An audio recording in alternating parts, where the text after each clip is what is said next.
We're speaking with Matthew Schaar, the operating partner for Accion Venture Lab. And we're going to ask you a couple of questions about how you got into venture capital. What has been your most impactful experience working in VC, positive or negative?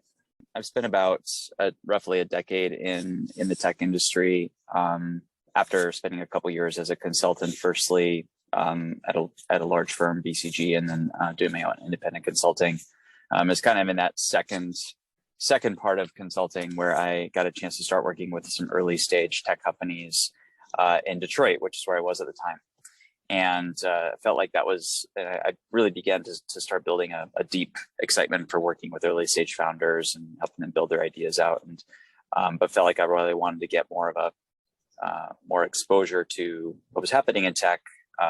And so I took on a couple of operating roles in a couple of companies out in Silicon Valley. I was at GitHub for some time where I helped build the product marketing and customer success teams there, and also led product marketing at Heroku, which was part of Salesforce, and another early stage company. It was kind of at the time where I wanted to see those worlds converge, where I really want to have a chance to work with earlier stage founders, and was also just curious about what it was like being really on the other side of the table as an investor. And I was basically looking around at what kind of roles within venture capital seemed to suit my kind of background. And a good friend of mine who's been involved in the impact investing space for quite some time said, the folks at Venture Lab are doing some really, really interesting stuff on the post-investment side.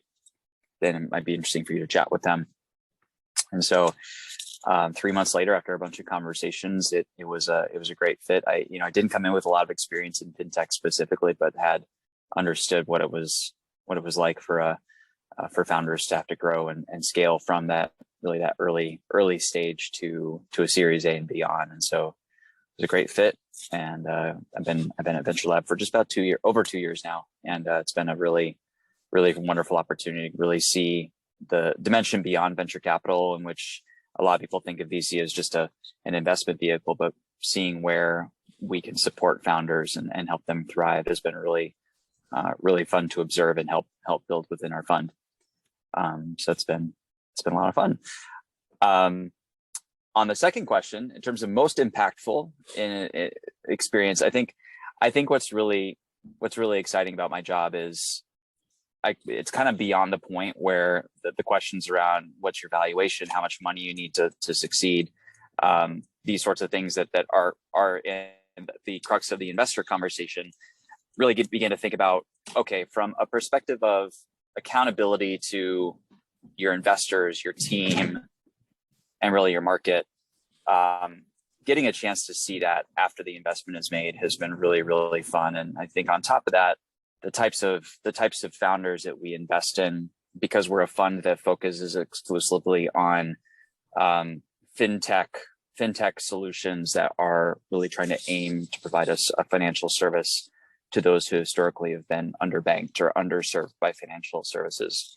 So there's 2 billion plus people around the world who don't have access to a simple bank account, right? And that's something that we look for technologically based solutions to solve that issue. And so getting a chance to work with founders that really not only have a market centric approach to how to solve that, but really understand the challenges of what it's like to be someone who is underbanked or underserved is really it adds like another layer of excitement and impact, but also challenge. And so getting a chance to see those things play out is really fun. To give you some specific examples, I just returned from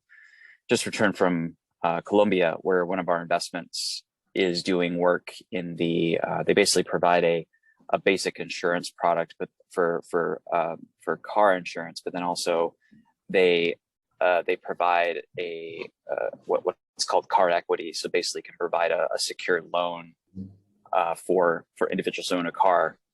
In a lot of ways, this is providing a small loan to many individuals who might be small business owners, and so now they can use the value of their car to help secure a loan to help run their small business.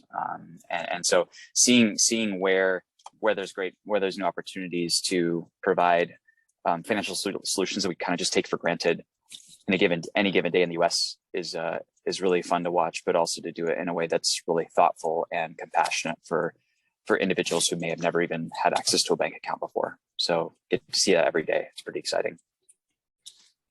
Great. Did you have goals and intentions when you entered the VC field? Did you have specific industries that you wanted to work in, and have they changed? Have those goals changed from then till now? Yeah, it's a good question. I think fintech is one of these spaces that I think is becoming all more encompassing. And my background prior to fintech and at Venture Lab was more in the developer space. So doing tools and systems for software developers, which in itself has been a market that is, essentially trying to enable developers to build things in a more efficient manner. It's going to ever expanding market. But at the same time, I think what's been really exciting for me is the lessons I've been able to learn around how fintech differs from that. I think what I wanted to do getting into venture capital was getting a sense of what it was. I think what it was really like to be an effective coach, mentor, and financial supporter of early stage companies. And I had a little bit of that as a consultant, but not as much. In a lot of ways, I still wasn't, because I was just being hired as a freelancer, didn't have as much of a stake in a company and a founder's success.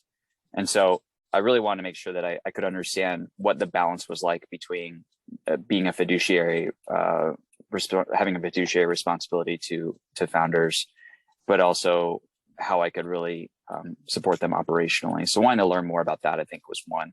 The other one is, I think a lot about what my long-term goals are. I've always been someone that said, if I had the right idea, I would found my own company. And but I keep finding ideas that other people are building, and I keep getting really excited about them. So I think just seeing the different ways in which technology is being applied to financial exclusion and how to solve that, it just really opened my eyes to a lot of things. I've worked in a lot of different markets with founders in different markets, but I think this has been just a completely different level of all that, and getting a chance to see how fintech is working in Nigeria, Kenya, Colombia, all these places. I wanted to make sure that I got exposure to that. So I think a lot of what I was hoping for has been fulfilled. What's changed? It's a good question. I think I'm not sure. I'm not sure if anything has changed drastically. I think maybe if anything, my perspective on perhaps long-term where I want to invest and or work has probably shifted a bit. I think I think I originally thought that I would be spending more time investing and looking into the types of solutions that are happening and on the African continent, which I think is still a possibility. But I think I've really seen in the past couple of years the LATAM market really expand and grow, and a real appetite for entrepreneurship down there. And I was just talking with my wife about this last night around, hey, what if we lived in Colombia for a few years? What would that be like? And just the considerations behind that. And so I don't know if there's no finality to it. And I think if anything, maybe the big thing I've also learned is, I'm almost 20 years into my career now. And I realize that I don't think there's ever gonna be a point in time which I'm going to be completely settled and stagnant in the type of work that I do. I think there'll always be a lot of dynamics behind it, and being here and seeing that that's actually okay. And realizing that if I spend only a couple more years in VC, that's okay. If I stay 10 years in VC, that's okay too. And I think this has also been a time where I've really been able to for that belief to be more solidified than I think it was before. Do you ever worry about being an early investor in a company whose negative effects are unforeseen at the time of your investment? Yeah, it's always an ongoing challenge, and especially there's always this discussion around impact investing and its potential effects. And I think we do try our best to think about those I think those externalities and how our companies can have that effect. There's there are a lot of ways that I think there continue to be signals around things that appear to have a that appear to have a positive social impact that end up not being the case. And especially in fintech, I think we always need to be considerate of the fact that just because you're offering a new financial service doesn't necessarily mean it's inclusive, because you could offer that service, but the interest rates on those things could be still extraordinarily high. What we do to try to mitigate that is with every investment that we bring up for diligence, we do what's called an impact thesis. And we look at what's happening from a macroeconomic perspective, what's happening in these markets. We look at the core financial service that a company is trying to provide. We also look at their unit economics and get a sense of whether or not we want to make sure that a company that we invest in, that they're not experiencing potentially calamitous effects on their unit economics that require them to, say, like, increase their prices to try to draw in more customers. So, do they have their marketing spend in check? Is their acquisition cost something that's reasonable, that they don't need to go, they don't need to increase to multiples higher? It's all stuff that we try our best to pay attention to. We can't unfortunately control for everything, but we do look at that before we make an investment. And also, our investment committee and our LPs have all been involved in some form around impact investing. Some of them have worked for NGOs or microfinance institutions, and so they've always kept in mind this idea of smart growth. And so we do have, I think, some checks in place to help at least confront that situation. But we also recognize that because it's still so early in a company's existence, that we can't control for every circumstance there. Take your last two investments. What stood out to you as the reason to invest? What would have been a good reason not to invest? And what do you think other people cared about in making their decisions that you didn't? The two most recent investments we made, I can talk about them separately. Or I'll talk about each of them separately and what we were interested in, and more broadly around what others saw that we didn't necessarily see. So the two that come up, one is called Dini. Dini is an embedded finance solution for small businesses in Brazil, and what they focus on, they basically are able to embed credit services to small businesses within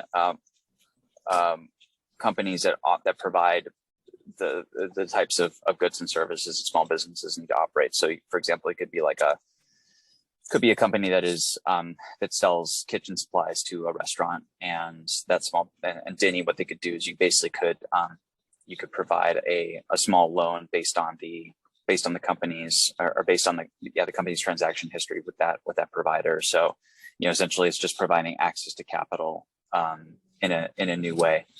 And I think what was exciting for us is a combination of things. One is just recognizing that the MSME, Brazil really is fueled by its small business market. There's just so many MSMEs that are providing services across an incredibly diverse country of different incomes, backgrounds, etc. So that was really exciting for us. And I would say the second company that comes to mind is Fairbank, which is an Indonesia-based provider of. They basically provide inventory financing to small business merchants as well. So they focus a lot more on the FMC, on the fast-moving consumer goods space. So it's more of your local bodegas, mom and pop shops in Indonesia. And so it's a little bit different in that they actually have partnered with larger FMCGs to provide credit or to provide discounts on volume sales. So a little bit of a different model, but I think for them, it was also one of these supply chain for small businesses and also for larger consumer goods companies. They want to continue to find ways to provide or expand their markets. And so that was a really exciting opportunity, I think, for both sides, I think, of the markets to come together in a way that's a win-win for both FMCGs and also small businesses. I think and so I think in combination, I think the to answer your question around what other investors saw, I think for us, we look at it from a financial inclusion lens, but we work with a lot of investors who are implanted regionally in these markets. We're a global fund, and so we do have to consider investments around, and we can only make so many. And so we look at it relative to what's happening in other markets. Whereas we work with a lot of investors who only invest, say, in Southeast Asia, right? Or they only invest in Brazil or South America. And so for other investors that are participating in these rounds with these companies we invest in, a lot of times their considerations are more around what does this investment look like relative to the rest of their portfolio in that specific market. Their risk quotient is more localized there. I think also they probably also look at a consideration of, in some ways, in the same way that we're looking at it, they're also looking at what other investors are participating in the round. And so, I think for us at Venture Lab, we come in with a certain slate of experiences working across a global fund, but then also the post-investment work that we do. So I think for those investors, in the moments where we are a lead or we are heavily participating in a round, I think local investors see that as a sign of credentials. So I think there's a couple of different considerations that maybe they don't have as much of a accountability to LPs that are thinking about their investments as impact focused, but more of, is this the right kind of return profile we're looking for, and does it fit our mandate? So I think that's, and we fully acknowledge that we are more impact return focused than other funds, but I think at the same time, given our expertise, particularly specifically in fintech, that's a good signal for other investors to participate in as well.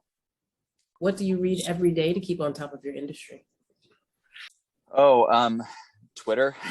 Twitter is always a good spot, I think I found, but also I do like some of the work that the Nick is doing at FinTech Weekly. I also read, I follow a few accounts in Africa and LATAM.